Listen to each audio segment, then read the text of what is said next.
There we go. 3, 2. Hey there, listeners. Welcome to another episode of the new version of Earth Station One. That's right, folks. We are back and we are going to be looking at, ready for this, folks, the Tim Burton version of Wednesday. That's right, the Netflix series.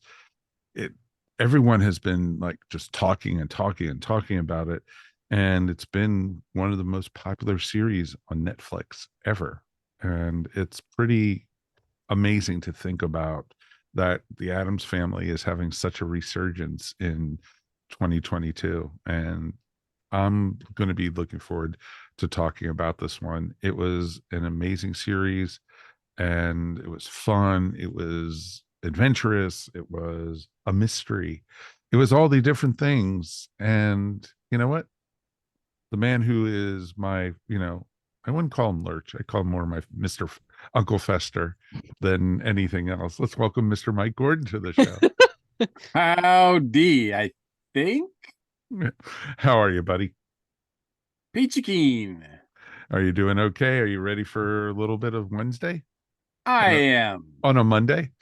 Always good to talk about Wednesday on a Monday, and it's going to be released on Thursday. Exactly. At least we're not having Sundays during it. So that'd be really too confusing. But it's going to be a lot of fun and definitely looking forward to it. And joining us, of course, the lovely and talented Ashley Pauls. Thank you. I was going to say, if Mike is Uncle Fester, does that make me Thing? Or maybe I don't want to know which character I am. Well, at least I wasn't calling you Cousin It, so it's okay. That's true. Fair. No. It could be worse. I think Faber's it, because, I mean, look at that long hair, hippie. Long hair? I don't have long hair anymore, dude. I have Mike. I have hair, but I out don't of have the two long of hair. us, you have longer hair. Well, one of us has hair on his head, not on his. Okay, never mind. But it's always good to be able to have a wonderful crew with us tonight, and it's going to be an exciting adventure to talk about this one. And we definitely would love to hear from you guys at home. Please, write us feedback at ourstation1.com.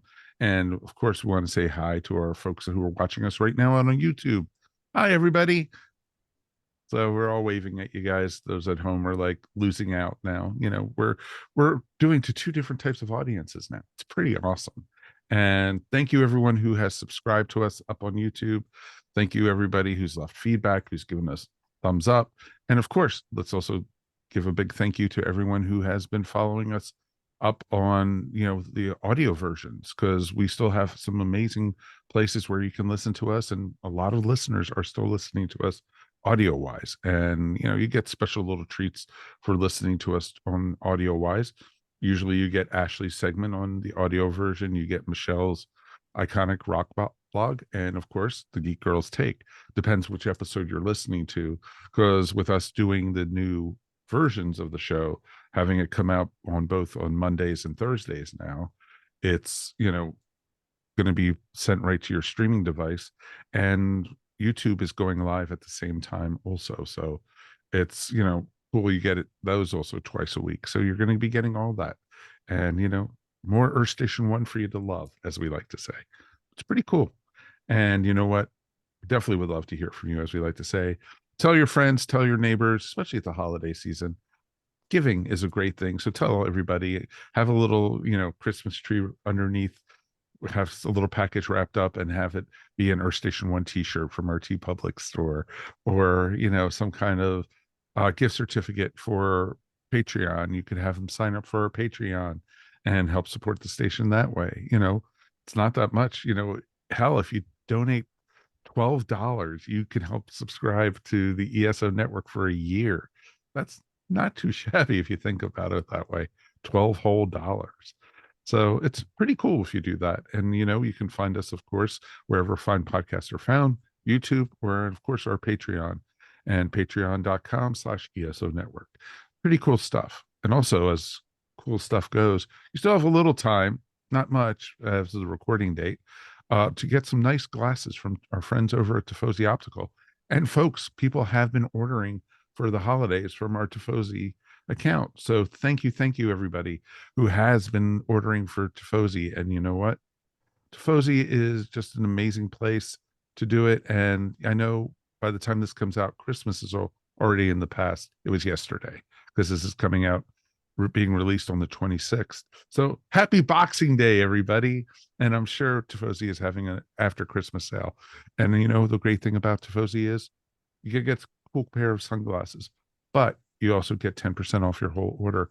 Even if there's a sale at Tifosi Optical, you can get 10% off your whole order, including the sale items. That's right. All you have to do is put in Earth Station 1. That's pretty awesome. All right, Mr. Mike, are you ready to take it away with Wednesday? Wednesday On a Monday. Adams. On a Monday, right. Now I sound like Solomon Grundy. This show, in a lot of ways, has been in pre-production as early as 1991. Tim Burton wanted to do his own version of the Addams Family, bring that to the big screen. But who got in the way? That would be Batman. You can blame Batman for Tim Burton not doing the Addams Family movies, Addams Family and Addams Family Values, that came out in the early 90s. Barry Sonnenfeld directed those. And those were highly regarded. And since then, we've got some animated movies from the Addams Family, but this was announced, I don't know, like about a year ago or so, it feels like. I don't know. Time is all still wiggly wobbly for me, especially since the pandemic. But basically, the showrunners here are Miles Millar and Alfred Goh, who did Smallville. And they approached Tim Burton to see if he would be interested in being involved, and Tim was like, yeah. So he directed the first 4 episodes, kind of set the tone for the series, I think, visually, and it went from there. So now, Ashley, I mean, my history with the Addams Family goes back to as far as I can remember. I was watching the show, the original series, on syndication. Loved it. It's one of my favorite series of all time. Loved the original cartoons that Charles Addams drew. The movies I like as well. But where do you stand going into this series as far as your experience with the Addams? So I would say I am a very, very new fan. In fact, up until about 2 weeks ago, I wouldn't have guessed that I would even be doing this podcast, because Wednesday wasn't really on my radar and I wasn't super interested. But my dad and a coworker of mine who's a good friend was like, you should really watch this. This is really good. And so I watched the first episode and just kept watching because the show and the characters pulled me in. I was familiar some with the Addams Family just because they're such a part of pop culture. Like, everybody can kind of sing along with the theme song and the finger snaps, and knows characters like Thing and Cousin It and Uncle Fester. But it was really cool to be able to be introduced to these characters in a way that I probably wouldn't have encountered them otherwise. So I think the show does exactly what it needs to do for new fans like myself. Like, it got me interested, and now I would be interested in going back and checking out some of the other materials, whereas I probably never would have gotten around to it if it hadn't been the show getting so much attention. So to me, that's always kind of cool. Like, sometimes sequels, reboots, remakes are just shameless cash grabs, but then other times I think there are cool ways to do it where you really can honor what's come before and then bring in new fans. So yeah, I really enjoyed it, and I pretty much wanted to watch an episode every night once I started. So yeah, I'm like I said, I'm a very new fan, but I definitely am a fan, and this is definitely going to end up being one of my favorite stories of the year on my top 10 list. With you being Yeah, a newbie to the show, though, Ashley, did you understand some of the references to the other family members and such? Some, yeah. Like, again, just from hearing them referenced in other stories or kind of in different pop culture things. So I found that there wasn't necessarily, sorry for the cat cameo in back there. I But was yeah, about I to didn't. say you had a good guest start tonight. Yes, yeah. So but yeah, there wasn't any time where I felt lost. I'm sure there are things that I missed having not seen some of the past materials, but nothing ever took me out of the story. And I think that will maybe be some fun things this is definitely a show that I would like to go back and rewatch, because I'm sure that there are things, little details and things like that I missed. Mm-hmm. Mm-hmm. Mike, what about you? What I know that we did a whole episode on the Addams Family a few years ago, and all the iterations that have been out there. I Mm-hmm. think I don't even know if this was on the horizon when we did that episode. No, the So we animated had no ones idea that was hadn't coming. even come out by that point when we had Right, done. that's right. The first animated one was about to come out, I think, when we recorded Right. that episode. So what did you feel like going into this? Because Netflix was also having a reboot of the Munsters at, kind of releasing around the same time. And of course that was very mixed. Let's say that about that reboot, if you will. So what was it about Wednesday? What did you feel about it going in? It was interesting because I despise the new version of the Munsters. I don't keep that a secret, but I think a lot of it was Rob Zombie, and there's a big difference between a Rob Zombie film and a Tim Burton project.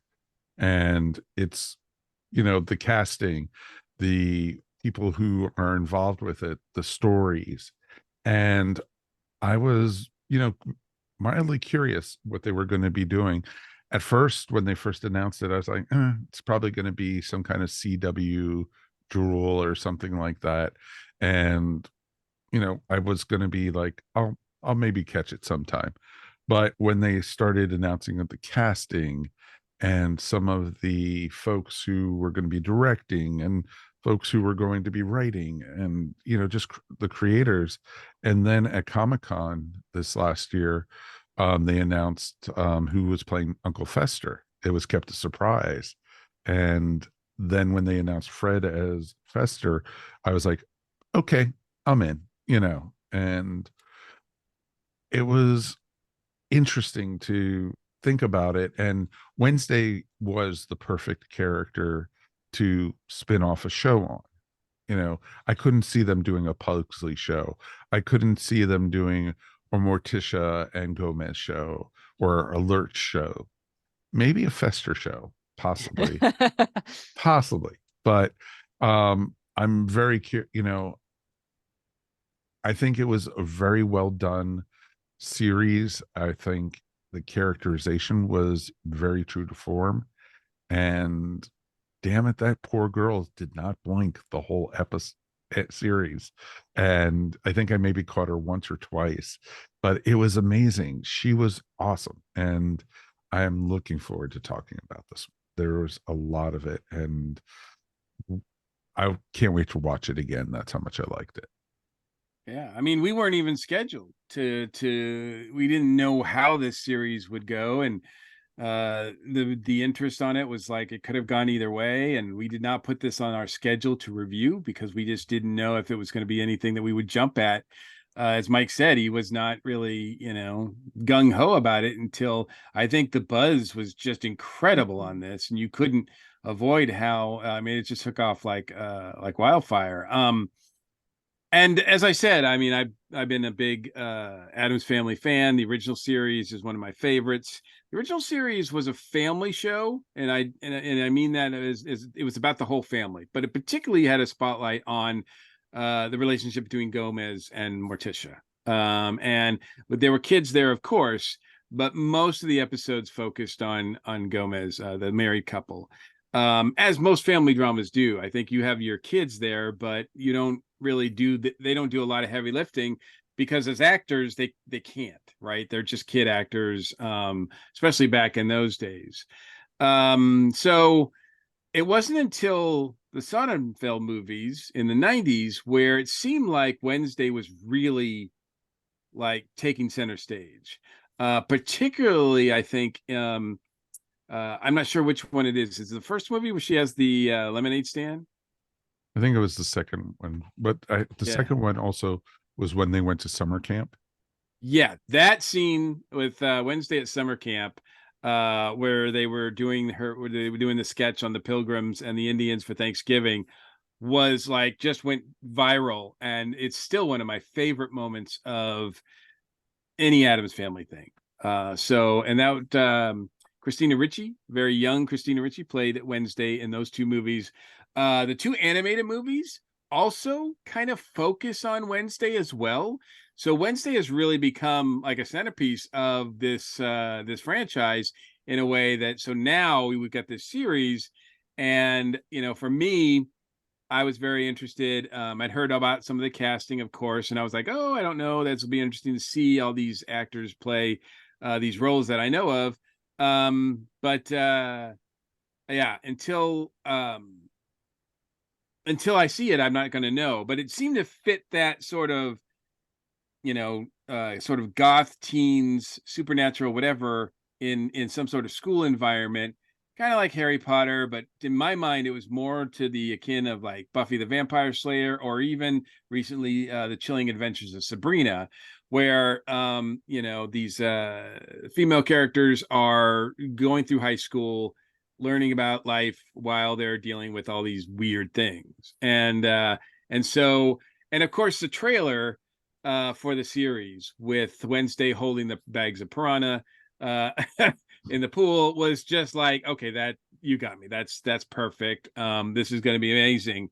And yeah, I watched the series because Netflix doesn't they release everything at once. So within a weekend, I had watched the whole series because it was just I couldn't turn it off. It was amazing. So I really I thought the writing and everything was strong. It took me in places that I did not expect to go. But I still have some issues with some of the casting, particularly of some of the family members. But we'll get to that. But turning back to you, Ashley, what was something about the show that really hooked you? Well, I think Wednesday is a really fascinating character. And again, great performance. I feel like the show is make or break based on how this lead character is portrayed. And Jenna Ortega, I believe, does such a good job. And I like because Wednesday straddles that perfect line, but like a likable, unlikable character. Like she has so many traits that could easily have come off like push the audience away, but she still manages to be endearing. So I think just that she's such a compelling character really draws you in. And I like that she is somebody who genuinely doesn't care what other people think about her. I feel like a lot of coming age tales are about teenagers that are worried about how they fit in, and she's just like, I'm just good as myself. And then to see that even though she doesn't compromise on who she is still able to make friends. So that was really cool. I enjoyed the contrast between Reluctantly trying to make yes, yeah, friends. reluctantly. And I like that they didn't go too like warm and fuzzy at the end, that they let her have some moments, like the moment where she hugged Enid was really sweet. But I like that they didn't go too flowery at the very end, because you can't, like, she's still Wednesday, so she's got a reputation to maintain. But I liked the contrast between her and Enid was pretty fun.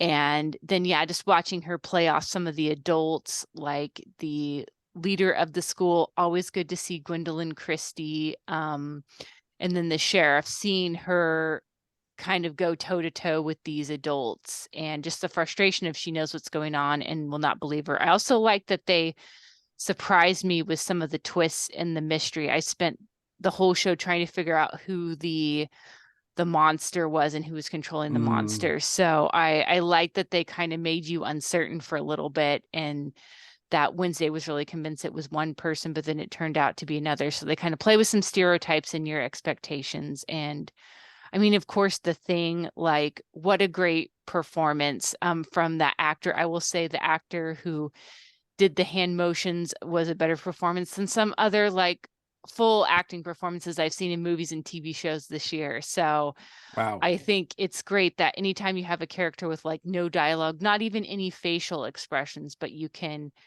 create a character that feels real. So yeah, I think again, it's really just the characters that drew me in. And also it was a cool mystery with a little notes of supernatural. I felt like it checked so many boxes of things that I enjoy, and told a teenage drama without veering into some of that cheesy CW stuff, which kind of what you talked about. I feel like it struck just the right balance.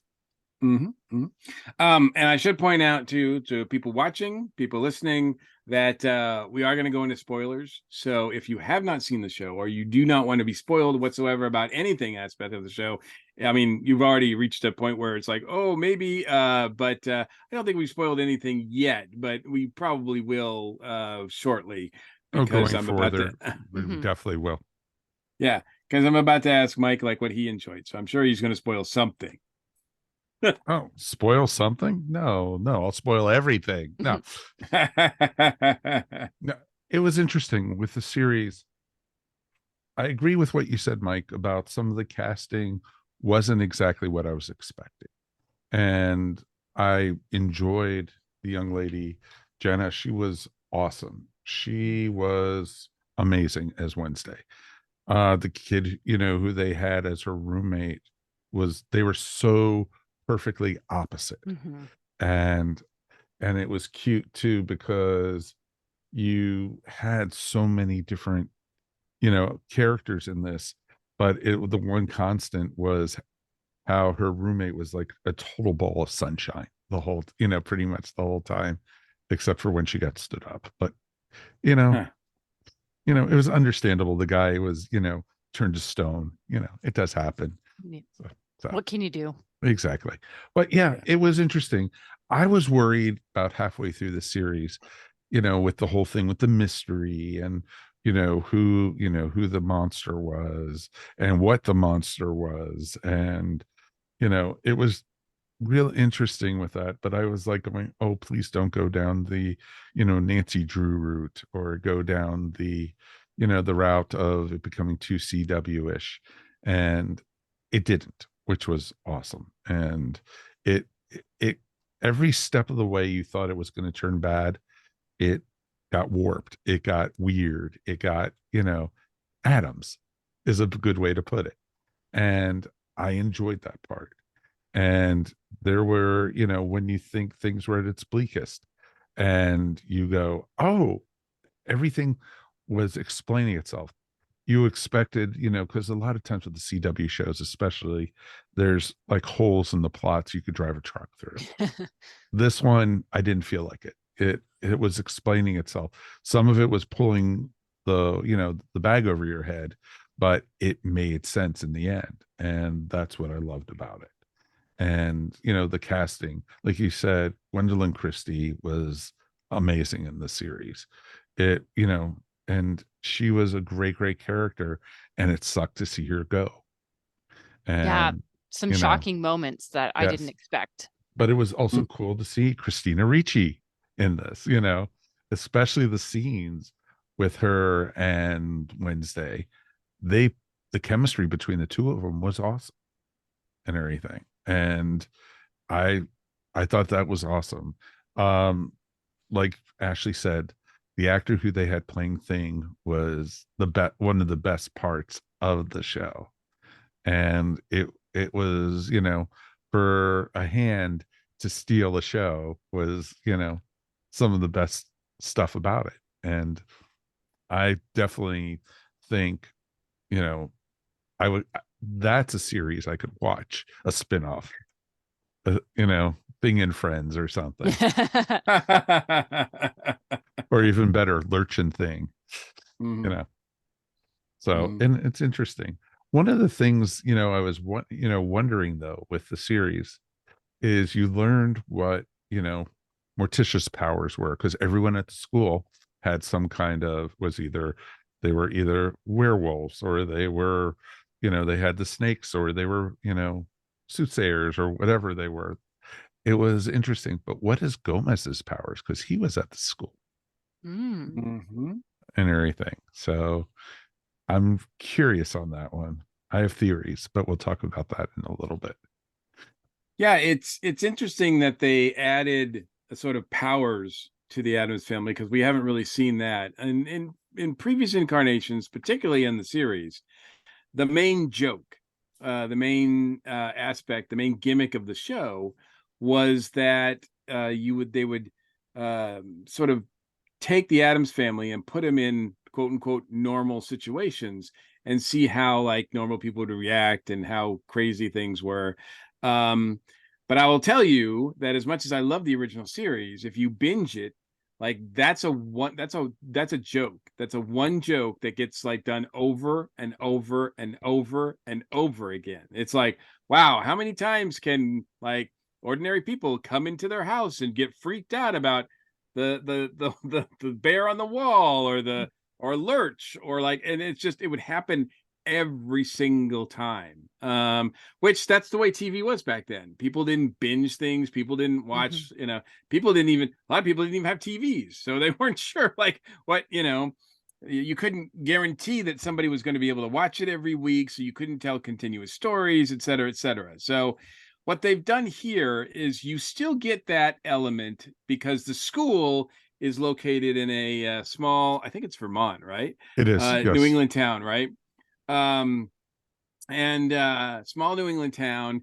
And so you have the normies, so to speak, and you have like the school, the students and everything. And so you have this right there, this dynamic between normal and odd.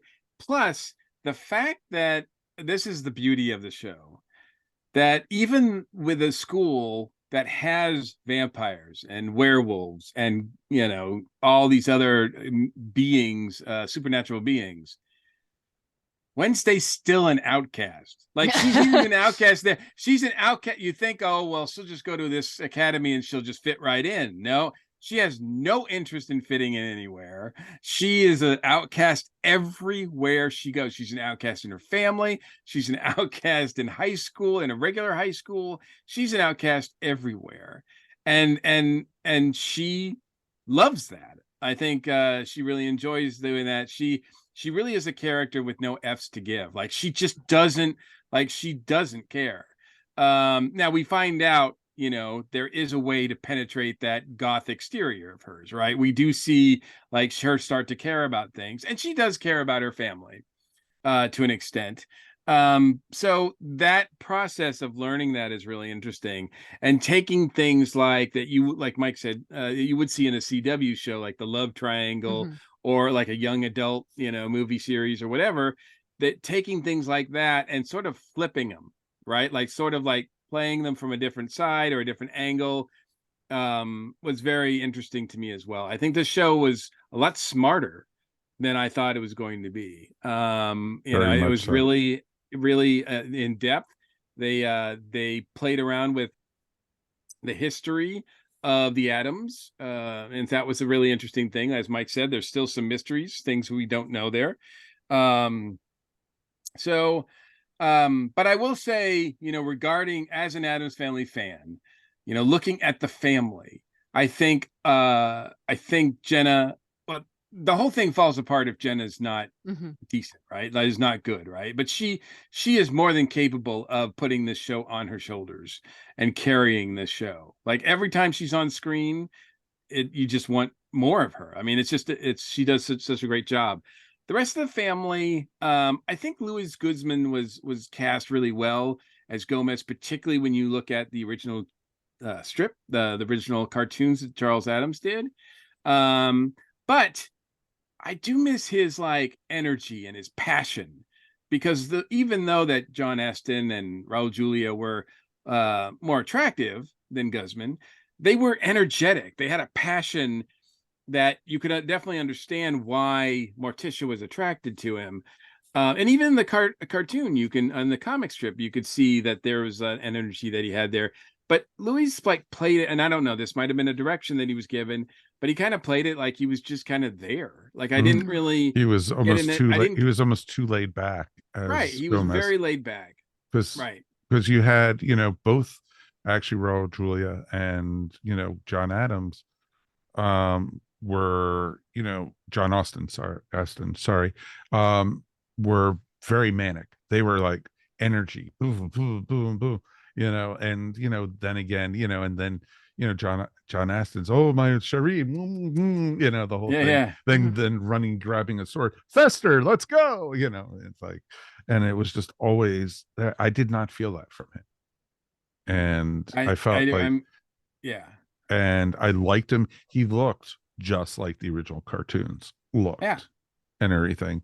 And I think that's what they were going, but he was almost too it was almost flat in times.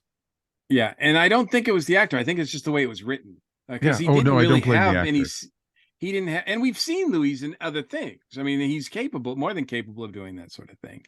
Catherine Zeta-Jones was a pleasant surprise to me. At first, it took me a little while to figure out. Like, I was like, man, it just feels like she's cosplaying Morticia. But then later on, I think, especially when the two characters connect, when Wednesday and her mom finally do connect, after the cemetery scene and stuff, I did kind of feel like that they had a connection, and I really kind of went all in with Catherine Zeta-Jones as well.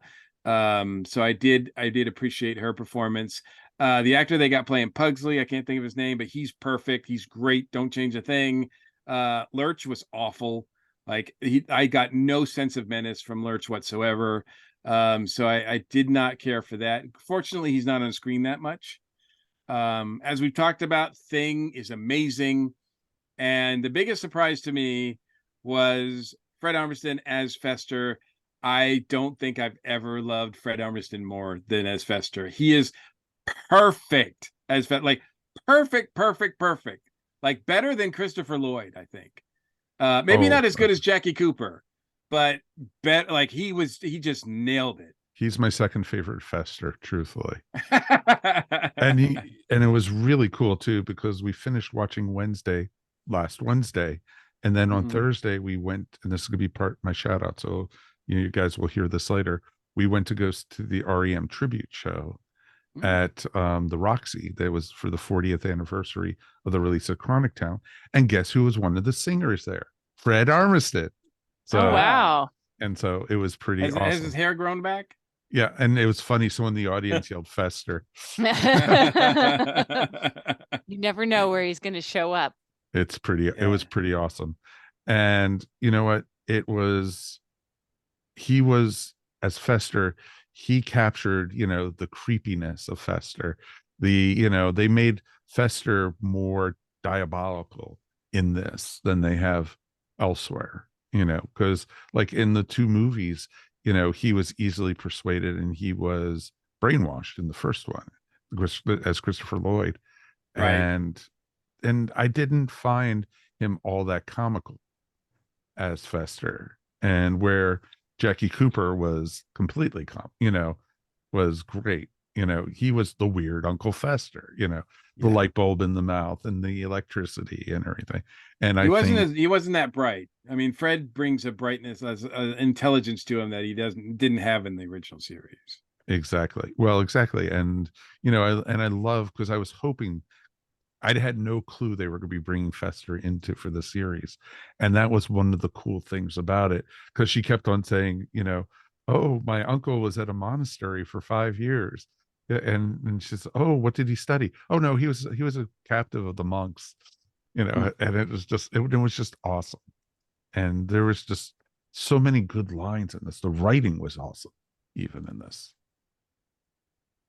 Yeah, absolutely. And we've talked about the and I know, Ashley, you don't have a lot of experience with the previous portrayals of the series of the family. So, but you mentioned Enid and a couple of other also obviously Miss Weems, who's the head of the school principal, or I don't know if it's a principal, headmasters, whatever. Headmistress. Right. And some of the others, but yeah, I think that's the other beauty about this show, is that they introduce us to a whole bunch of new people. Some of them are, kooky crazy, and the others are just quote unquote normies. But we find out, I think one of the other things that this show kind of proves, or kind of sets out to say, is that, even the most normal people are odd. Like, there's no such thing as normal, right? Because we find out a lot of the people that are in the like normies in the town are really capable of monstrous things as well. In some ways, the true monsters on the show were the normies from the town. And what the kids were doing, like at the dance, or and it was just horrible what they were doing to the freaks at the school, blah blah blah. And it's like, really, guys, don't even go there, and I think during it you were finding basically that they were, some of them were actually realizing that, hey, maybe we shouldn't be doing this to the kids Mhm. and everything. And they were starting to regret some of it. Mm. So some of them actually did have a soul.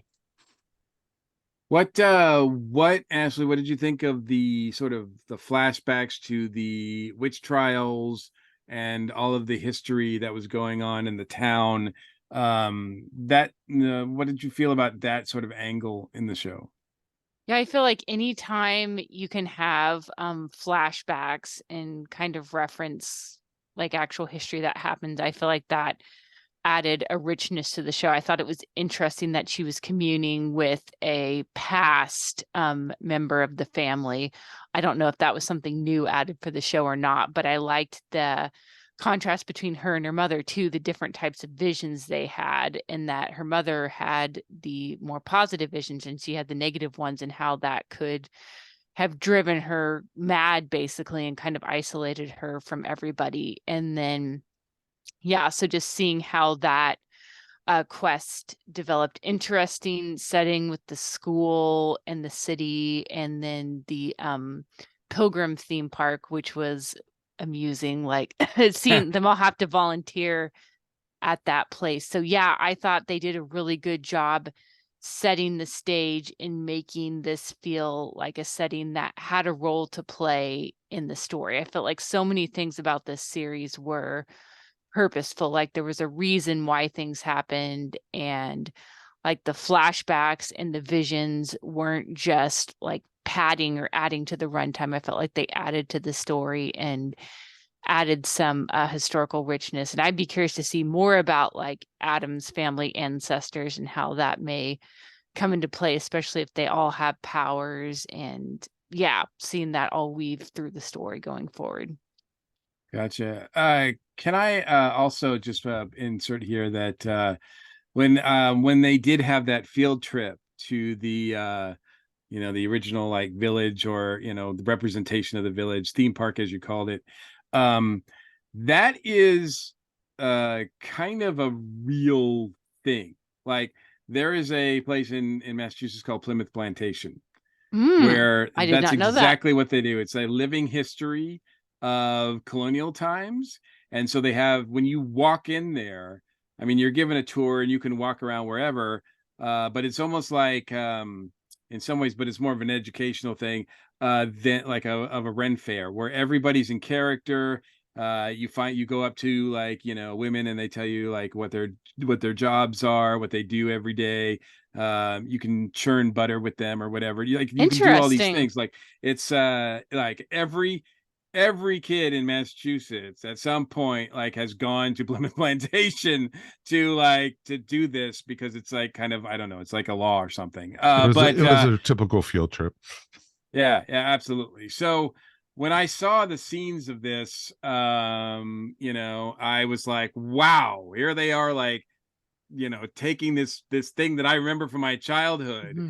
and putting a spin on it that's Hmm. not very much, it's sort of like, I know this, you're not probably going to get this, Ashley, but the sort of like the same sort of thing that in Addams Family Values, that the colonization aspect of it, that that that Wednesday kind of accuses everybody of in that sketch, which is so wonderful. And when she's like burning the village down and everything, she's like rewriting history, like the Indians were win instead of being colonized or whatever. And I found that was a like kind of there's a lot of like little tiny, I think, references to the movies, the TV series, the comic, everything else, and especially even included in that, probably the most famous thing that's come out of the show so far is the dance, right? Oh Hmm. yeah. Now a lot of younger people are very interested in the Cramps. It's pretty awesome. Yeah, who would have thought that, right? Oh, it's pretty awesome. It is pretty awesome. No, it was really neat to see, and I agree with you. Up in especially the Northeast, um, the Pilgrim villages, and then if you go into Pennsylvania, you have the Amish, and it all ties in. And That's real though. Oh, The Amish are real people. Like the Plymouth stuff is. The Amish are real people, but the Amish villages that they have and the quilt stores and stuff like that, a lot of that is Right, for tourists. Like they for get tourists. paid. Exactly. Yeah. Exactly. And I loved it, when the one lady was like all holier than now, and when she caught Wednesday and everything, and then she says, "Oh, I'm from Cleveland," or wherever. Yeah. I've only been here for like a couple weeks. Yeah, exactly. It's like, okay. So, and it's true, because I have memories of the same kind of field trips, Mikey. And so it was real interesting to see. And you know what? There was so many good moments in it. It was interesting how the monster in this, what they call it, the hide, was very Tim Burton-y looking, the monster. Then, it with the bug eyes and everything. And it was, it looked like it could have been very easily out of Beetlejuice, or, one of the other projects that that Tim Burton has done. And it was very well done, because they didn't overdo it either. And that's what made it. And I think that's what did it up also. I think my only weak point was that they gave the Addams family powers and everything. Just her being, this dark, brooding creature of the night, and I'm talking about Wednesday, would have been enough for, her powers. But her having the visions, it pushed the storyline along. And I think that was fine. Yeah, absolutely. I think also, getting back to the dance, I read that Jenna herself choreographed the number, I'd the heard that dance. too. And she put in some references to, she watched a lot of YouTube videos of goth dancing, so she had that on there. But one thing I really appreciate is that she put in a couple moves. There's a classic episode where Wednesday teaches Lurch how to dance. And in that episode, Wednesday does these little dance and does these moves, and this Wednesday in this dance sequence does a little bit of that too. She also does the sort of the cha-cha that dance that Morticia does with the rose at some point in the series. So there's, not only is Jenna like choreographing this like pretty awesome moves, this dance number, but she's also throwing references in to past Addams family things, and I think that's just awesome. And she did this all when she was coming down with COVID. So that's a true testament to how seriously she took this role, and I think why she's so successful at it, because she does taking it, she's all in. Like I even saw at one of the premieres, I mean, she's wearing like one of the dark goth black outfits, the dresses or whatever. It's like she's really all in on this, which is great to see. It's not just, it doesn't feel like it's just a job to her. No, very much so. And I'm looking forward to seeing how they grow the characters after this, what they do for season 2. And I know it hasn't been announced yet, but it's one, if they've announced like, anything, it'll be in the next couple weeks. I'm sure there'll be an announcement saying, or, or either that, or it'll be right after our episode goes live. So, that's usually the way yeah, like tomorrow. Exactly. I mean, nothing's certain. I mean, Netflix is canceling stuff all the time. Of course, all the other streaming services are cutting back as well. But yet, yes, Mike. I mean, I think within 3 weeks of the release of this episode, the first episode, or the first time it was released in November, it became the second most watched English language Netflix series of all time. Wow. Like it's huge. It received 2 Golden Globe nominations already. Including one for Ortega, which I don't know who she's up against, but I wouldn't bet against her. She's really taken over. So I do think that, and yeah, they sort of open the door at the end for a second series, of course, because not everything is completely resolved. So let's talk about that a little bit. What would you like to see in season 2 of Wednesday? Because right now she's not in the school. She's been kicked out, she's been kicked out of the school. And so she's on her way home. does she come back to the school, or how do you think all of that's going down? The school does not have, actually everybody's out of the school because there's no headmaster or headmistress, right? Correct. So everything is up for grabs. What do you want to see out of season 2, Ashley? I think I would like to see her come back to the school because that was such an interesting environment. You have the fact that all of these kids who may not necessarily be friends or interact are in this situation together. I think there could be some interesting drama surrounding who's the new person put in charge of the school and how is their management style similar or different to Principal Weems. I would also like to see another mystery. I think it would be cool if it was a different mystery instead of just like continuing on, kind of a little bit like the BBC Sherlock series where you have like a different mystery every time, I think, or like Enola Holmes. Like you have these continuing characters, but I'd like to see her working on kind of a different supernatural themed mystery, but obviously bring all the favorite characters back.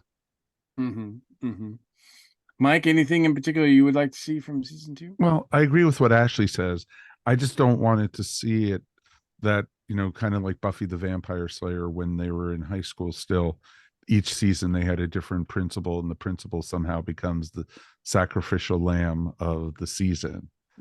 And I don't want to see that because that's such a trope. And there's so much more they could explore with the character, with the school, and and it doesn't even have to go around her.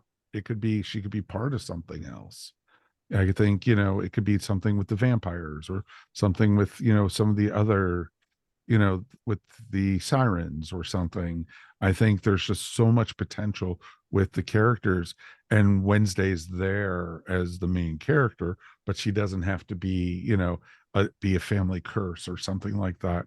That's, going up against it.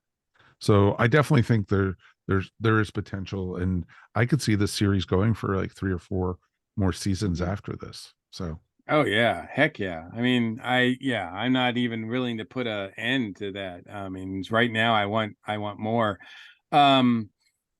Yeah, I do think Nevermore Academy, we should return to that. I do think one of the biggest mistakes of the series was eliminating Principal Weems.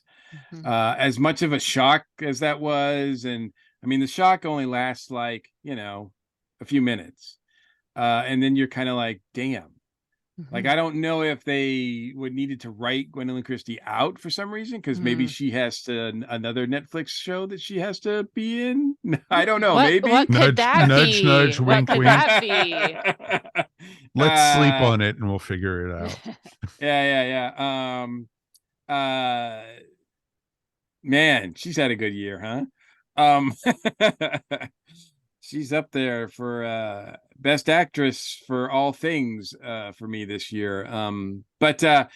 So yeah, I mean, look, I would love to see, I would even love to see, like, maybe Weems has a twin sister and she comes in, and I know it's a trope, but I'll if it gets her back on the show, I will take that. I will take that. I also want to I want to see Cousin It make an appearance in the second season. I think we had a lot of Fester. We had we got an appearance by Fester. We've seen almost all of the main family that we saw in the TV series and in the movie, except for Cousin It. So I do think somehow Cousin It will be involved in a small part, I think, in the next season, which would be nice. But the mystery right now is that we've got somebody following her, right? Somebody's been taking pictures. So somebody's stalking her for some reason. So I guess we'll see what that's about. But what about she has a romantic interest. It was we did have the triangle, but I think that triangle is now severed. I think it's now just between her and it's not Tyler. What's the other is it what's his name? Xavier, I think. Xavier, thank you. What do you think about Xavier and Wednesday? Do you like them as a couple?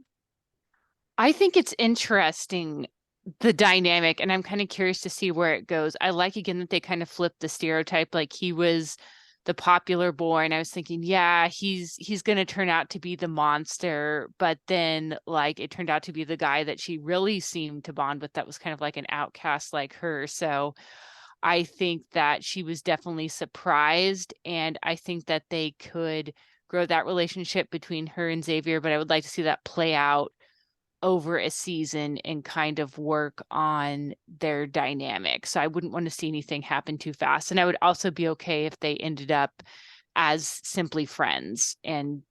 But yeah, I think he's an interesting character, and I'm curious to see what they do with him in the second season.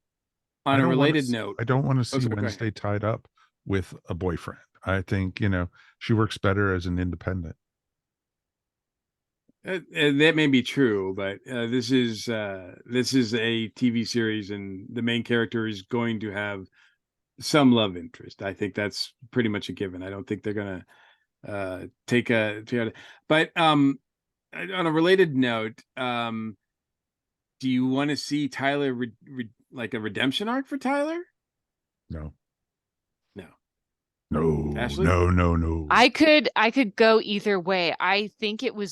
I really like what they did with him, that they made him such a sympathetic character. At first you really feel him for him, and then it turns on his head and you're like, oh man, he's kind of a psychopath. So I keep those layers and nuance into his character, but I think it would be interesting to see him lean even harder into being a villain, because you don't always think of this kind of timid, shy character becoming the main villain. So I think, yeah, it would be kind of interesting to see him continue down that path. Well, you kind of saw that at the very last scene of the series too, that he was starting to, being taken away to wherever they take the monsters, and he started transforming, and, so prepare to see him again next season, I'm sure. I definitely think so. And yeah, I mean, even though he did some horrendous things, I think the most striking, the most outside of Weems, I think Dr. Kinbit getting killed was really surprising to me too. Yeah. And really shocking. I mean, it definitely proved that like no one is safe in this show. Like, maybe Wednesday and the Addams Family are cool, but like maybe nobody else is safe. But yeah, I think that they could open up that door, because they basically kind of said, he's out of control. He's not really he was being controlled when he did those horrible things. So maybe there is, a chance for him. And but I hope that they introduce somebody else too, just to make it interesting. Like just give us some new, take this triangle and make it into whatever geometric shape. a love octagon or whatever. So last thoughts for now, at least anyway, on the first season of Wednesday, Ashley. This series really surprised me, and I found that delightful. I really like when a show that I don't think I'm interested in just comes along and completely captures my imagination. So that's just, again, a reminder why I always try to give things a fair chance and get outside my comfort zone, because you never know what you might fall in love with. So I'm really glad that I had people that encouraged me to watch this, and it was well worth my time. So excited to watch it again. By the way, speaking of that, your dad is uber cool, like that's just my dad would never recommend something like, he would never watch something like this, let alone recommend I watch. Yes, yeah. Sure. He was like, I'm binging Wednesdays. Like, I think you should watch this. So dad was right yet again. So he told me to watch Strange New Worlds, and I love that too. So two wins for dad this year. Gosh, we gotta get dad on the show. There's world outside of Star Wars. I know, and I had to admit that my top story of the year was not a Star Wars. So he's going to be giving me grief about that for years. So wow, well, that's awesome. Mike, any final thoughts? I loved the series. It exceeded any expectations I had, and the great thing about it is you don't have to be an Addams Family fanatic to enjoy this show, and that's what makes it even more special. And you can come into it cold like Ashley did, or you could be familiar with the movies, familiar with the cartoons, familiar with the original series. It doesn't matter. Any level, you're going to enjoy the show. and it's fun. It was the perfect amount of episodes. I didn't want to see it go any longer, and it didn't feel like the story drew out. There weren't any filler episodes, which was perfect. And for me, it's going to be on my list of top 10 shows for the year. So yeah, definitely watch out for that. Yeah, I don't know exactly how much more Tim Burton's going to be involved, because it seems like he kind of signed off after the first like half of the season. But I don't know. I mean, maybe he's a consultant of some kind. I don't know exactly what he's going to be doing going forward in season 2. But I definitely think that this series is really better than it has any right to be. And most of that is due to, well, two things. One is due to the great writing and the great creative staff they have behind it, but also Jenna takes that and just knocks it out of the park. We are witnessing the birth of a major star now. Like, I think Jenna Ortega is a star now, and it'd be interesting to see what she does outside of Wednesday. Hopefully she doesn't get too big that she can't play Wednesday anymore. So or she doesn't want to play Wednesday anymore. So enjoy it while it lasts, right? Because it's on a streaming service and you never know. These things can change. So well, cool. Well, that's all we have to snap about, right? Or are we going to, what are we doing? Yeah. One quick second. I want to give a quick shout out to Danny Elfman for an amazing theme for the show. Yes, great. I forgot completely, I wanted to get that out there. And, the Oingo Boingo. The music overall. Oh, was amazing. It was excellent. Yes. The covers they did of like Painted Black and with the cello and everything like that. I mean, it was the music overall was amazing. It was a 48-track soundtrack for this. So that's pretty amazing for this. If you can find it, folks, it's definitely worth picking up. All right, now we can wrap up the segment. Now we can wrap up the segment and do like the little snap, right? I love how they even incorporated the snap into the series as well. So yes, more please. So we will be right back and close out the show. Cool.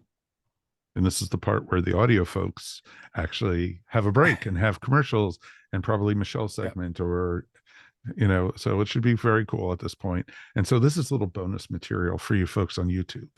So it was actually pretty cool. And, the really sad thing, Mike, when you're talking about Ashley's dad is we're almost Ashley's dad's age. So, Oh, I know. I realize that. Yeah, I know. I was like thinking about that. So that'll cause you pain. Oh, trust me. I had to but his age anyway. Exactly. I had to call the bank. At our age, everything causes us pain. Yeah.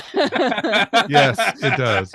I had to call the bank earlier today, and when I was talking to the person on the phone, she said she was looking at my account. And she said, "Oh, almost happy birthday, Mr. Faber." And I said, "Oh, thank you." She says, "Yeah, my dad's only a day older than you." It's like, and I was like, "Don't tell me that." Just like don't think about it. Just don't say things like that. Just leave it at happy birthday. Exactly. It would have been perfect. It would have been perfect. Yep. But no, they ruined it. Youths. You damn whippersnappers. Get off my lawn.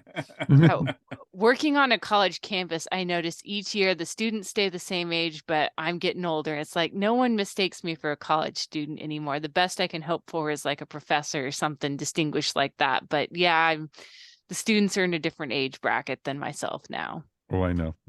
It's really, really sad. And it's really bad when, when we go to Dragon Con, they just seem like younger and younger each year, but it's not. It's us. Us. It's really us.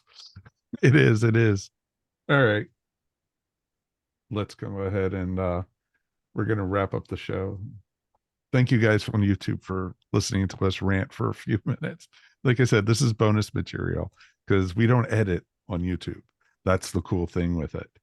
We add a little things here. We put a graphic and, a nice little picture and everything, but everything else, all fresh. So when we mess up the words, when we mess up something that we want to say, that's all there.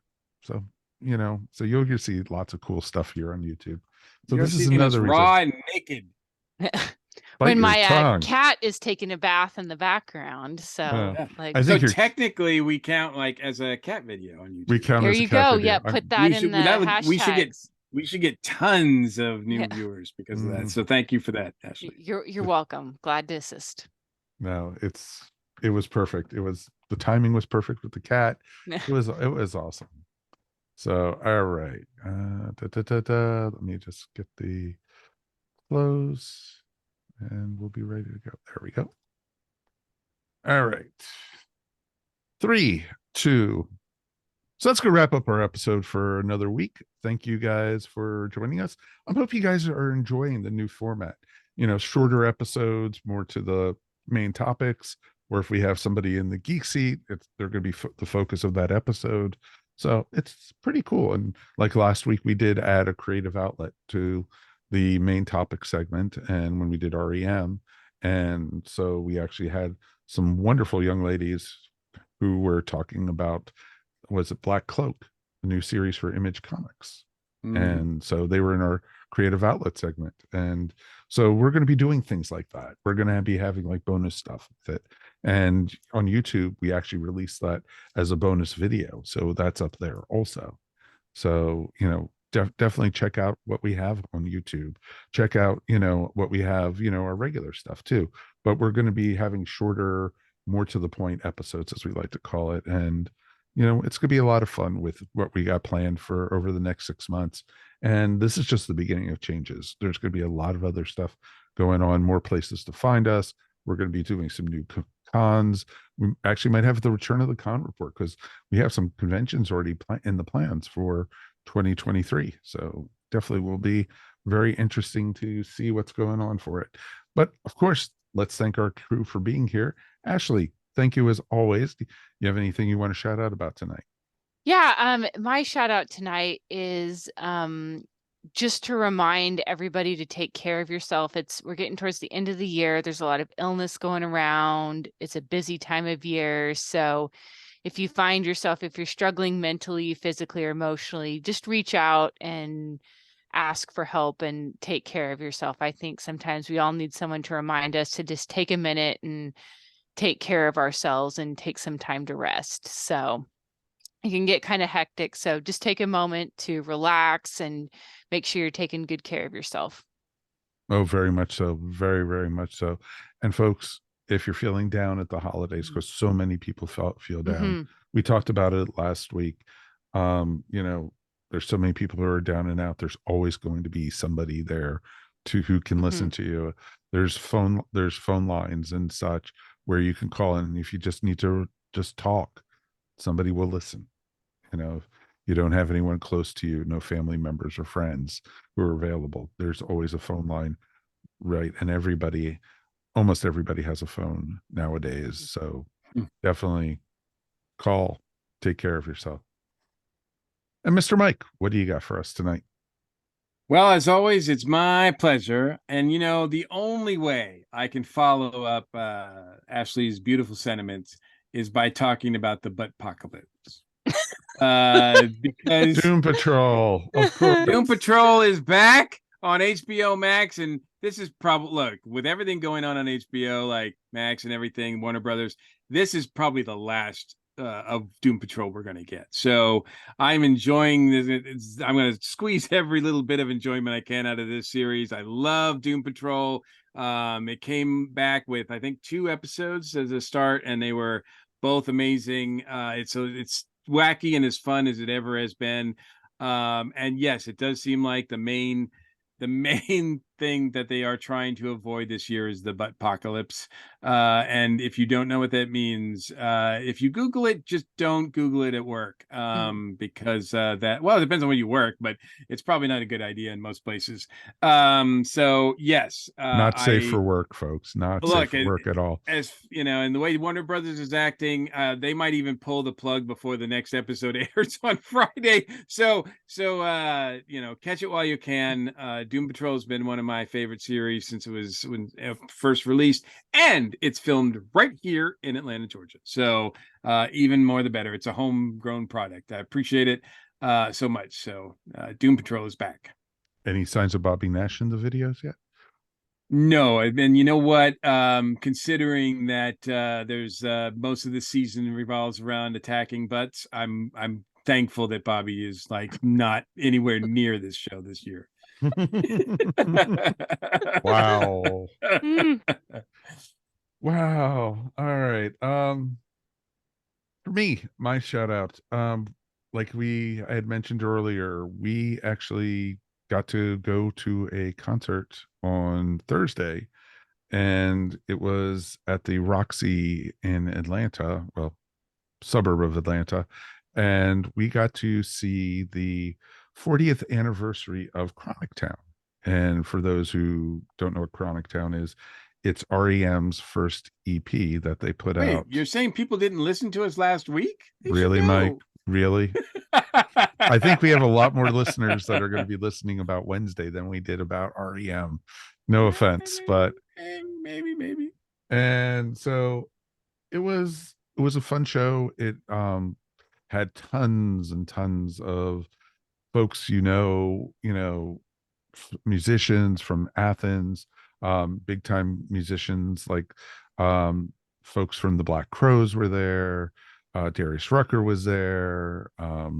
It was John Cameron Mitchell was there. Hegwood himself was, singing, and of course Fred Amerstead, was there, and it was pretty darn awesome.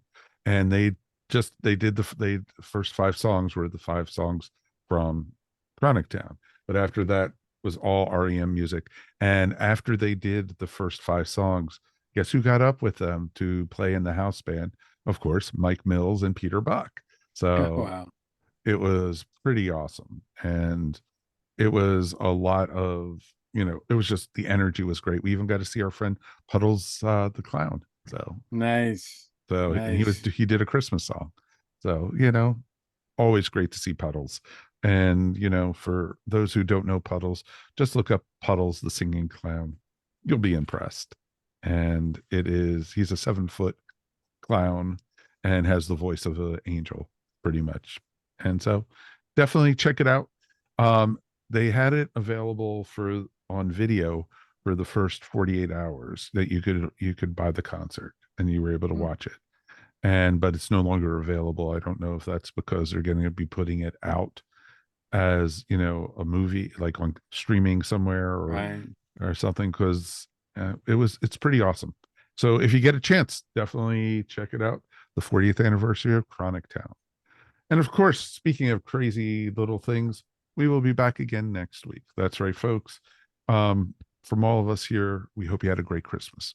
It was a lot of fun. It was great being in the cold here in Georgia. And, Ashley's used to the cold. She's in Kansas. But, Georgia, we're used to sunshine, and in the winter, our winters are usually maybe in the 40s. But no, we had some hugely cold weather, so we got to experience what the rest of the country didn't. But no snow, thank goodness, because a quarter of an inch would have shut the city down for a month. So, as we like to say. But we hope everyone had a great holiday. Hope you had a fun time with everybody, and you know what? It's just always a great time to be with family and stuff like that, and enjoy yourself. And New Year's is right around the corner now. And speaking of New Year's, we have one more episode coming before we do our great 2022 in the Geek Seat. But next week we got another movie that we're going to be reviewing. That's right, folks. We are going to be looking at The Last Onion. That's right. The return of how's his name? Beauregard? What is it? We'll work on that. We'll work on that. Daniel Craig. Daniel Craig That's is the back. important thing. Daniel Craig is back. Exactly. So I think I'm looking forward to it.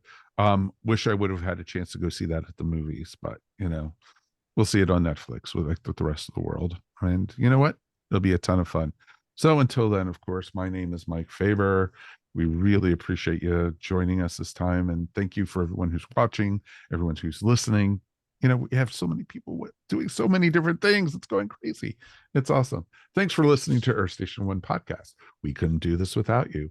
We want to hear from you. Please write us at feedback@earthstation1.com. Remember, you can now find Earth Station One wherever fine podcasts are found. Now, the Earth Station One can also be found in video format up on YouTube. Please subscribe and tell all your friends about us. A little thumbs up goes a long way, folks. Just always remember that. On behalf of myself, Mike Faber, Mr. Mike Gordon, Ms. Ashley Pauls, thanks again for listening. We'll see you here next time on the Earth Station One podcast. Peace, and we are done. Boom. Bye.